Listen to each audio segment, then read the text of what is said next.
Assalamualaikum warahmatullahi wabarakatuh. Perkenalkan nama saya Firza Fitratul NIM 114210014 dari TL21 asal dari NTB. Sini saya akan melakukan UP buat acara sedimentasi, di mana yang pertama itu soalnya ada jelaskan tipe sedimentasi 1, 2, 3, sampai 4. Kalau menurut saya sendiri, kalau tipe yang satu itu yang diskrit, jadi dia nggak membutuhkan koagulan kayak tanpa adanya campur tangan dari koagulan itu sendiri. Jadi kayak dia mengendap bebas aja gitu sendiri. Terus kalau yang kedua itu sedimentasi tipe 2 yang pakai koagulan. Nah, itu tuh biasanya kalau yang tipe 2 ini setelah adanya proses dari koagulasi dan flokkulasi. Terus yang ketiga itu ada zona settling kalau nggak salah. Itu tuh partikelnya berada pada posisi yang relatif tetap dan semuanya tuh mengendap gitu pada suatu kecepatan yang konstan. Terus yang terakhir itu ada yang keempat, sedimentasi 4 itu dia juga sama, jadi dia lanjutan dari sedimentasi yang ketiga, jadi dia juga sama-sama mengendap hingga memperoleh konsentrasi yang tinggi. Jadi kayak sedimennya itu udah termampatkan di mana massa partikelnya itu udah tinggi gitu loh konsentrasinya.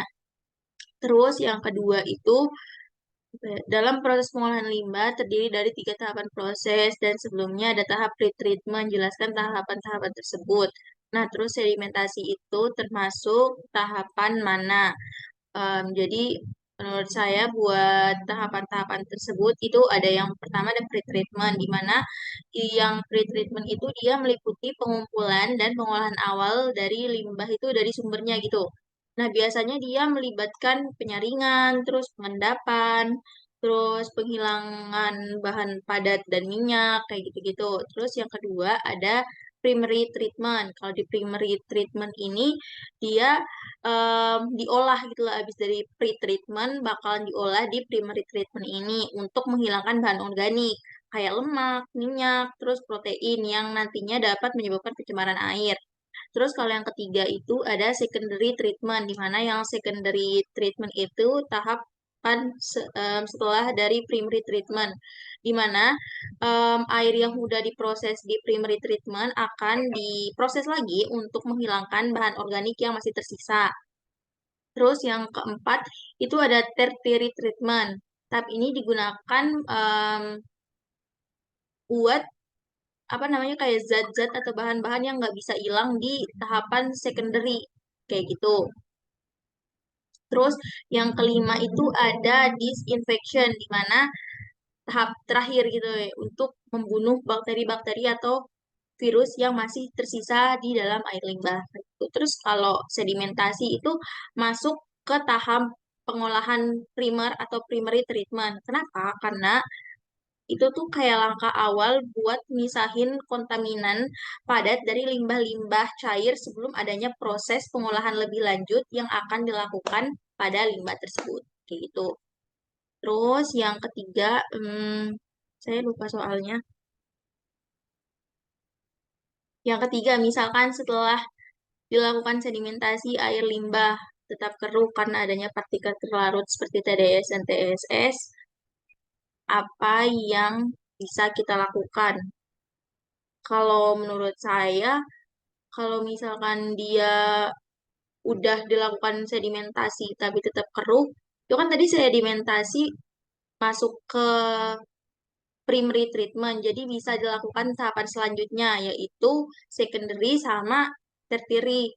Jadi habis dari si primary itu bisa diolah lagi buat menghilangkan bahan organik yang tersisa.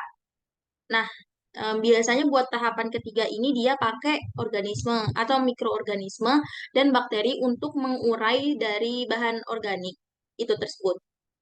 Nah, terus kalau yang ke tertiary treatment, ini biasanya untuk menghilangkan kontaminan tertentu yang tidak dapat dihilangkan dari proses secondary tadi. Kayak gitu. Terus, selanjutnya soalnya percobaan di lab Coba jelaskan waktu pengendapan optimum dan waktu pengendapan sampai memenuhi baku mutu berapa dan kenapa pas di akhir partikelnya mengendap. Kalau menurut saya buat yang optimum itu di waktu 15 menit. Terus kalau yang buat waktu pengendapannya sampai memenuhi baku mutu itu di waktu 45 kayak gitu. Terus kalau kenapa eh pas di akhir partikelnya susah mengendap? Kalau menurut saya susah mengendap karena dia partikelnya itu udah lebih ringan gitu loh Kak. Jadi dia lebih memilih untuk melayang-melayang daripada dia mau mengendap. Jadi kayak massa jenisnya tuh lebih kecil daripada air sehingga dia masih terombang-ambing dan tidak mau mengendap gitu. Terus yang terakhir itu jelasin salah satu studi kasus penerapan sedimentasi. Kalau menurut saya sendiri sedimentasi itu kan pengendapan ya Kak. Jadi hal yang apa maksudnya kayak studi kasusnya itu misalkan di sungai. Nah, kan di sungai itu biasanya sedimentasinya tuh gede, nggak gede sih tergantung alirannya.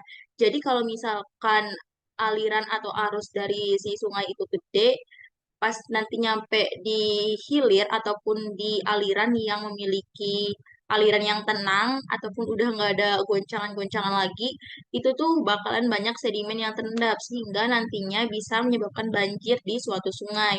Sehingga perlu adanya kayak pengerukan gitu biar dari sungai itu sendiri tuh nggak terjadi banjir dan dari sungainya nggak ngeluap-ngeluap akibat adanya pendangkalan dari si sedimentasi itu tersendiri. Sama kalau misalkan buat sedimentasi juga studi kasusnya bisa buat yang ini apa namanya di bak sedimentasi.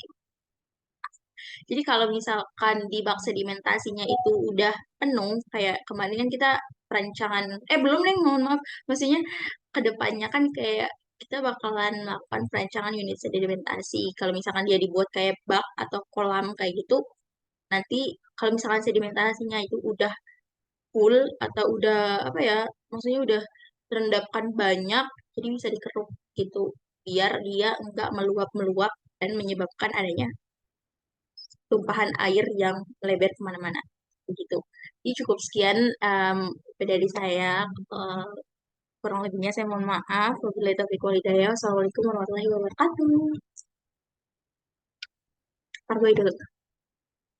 Makasih Kak.